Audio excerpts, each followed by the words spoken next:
আসসালামু আলাইকুম ভিউয়ার্স। আজকে সেমিফাইনালের প্রথম লোকে লোকারণ্য এত প্রচণ্ড বৃষ্টিতেও রিলায়েন্স জাগৃতি ফুটবল টুর্নামেন্টের কথা বলছিলাম।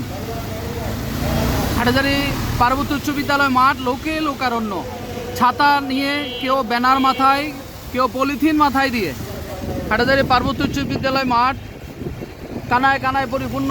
আমরা ভাবছিলাম, হয়তো কর্তৃপক্ষ ভাবছিলেন এটাই, যে হয়তো দর্শক সমাগম কম হবে, কিন্তু হাটহাজারীর ক্রীড়ামোদী মানুষ যেন হুমড়ি খেয়ে পড়েছে রিলায়েন্স জাগৃতি ফুটবল টুর্নামেন্টের সেকেন্ড সেমিফাইনাল আগামীকাল।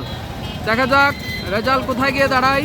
আজকে স্পোর্টস ক্লাব ফতেহাবাদ স্পোর্টস এবং নেমা ফুটবল একাডেমি মিলে আজকে স্পোর্টস ক্লাবের ফতেহাবাদ স্পোর্টসের মোটামুটি তুমুল বর্ষণ। এর মধ্যেও কিন্তু দেখতে পাচ্ছেন ছাতা মাথায়, পলিথিন মাথায়, রিক্সা দাঁড় করিয়ে, সিএনজি দাঁড় করিয়ে নানানভাবে আয়োজকদেরও আলহামদুলিল্লাহ যথেষ্ট দর্শক সমাগম রিলায়েন্স জাগৃতি ফুটবল টুর্নামেন্টের এই আজকের সেমিফাইনালের প্রথম পর্ব। ধন্যবাদ সবাইকে হাটহাজারী সমাচারের সাথে যুক্ত হওয়ার জন্য। আগামী রেজাল্টটুকুর জন্য আমাদের পেজেই লাইক দিয়ে সাথে থাকুন। ধন্যবাদ সকলকে। আসসালামু আলাইকুম।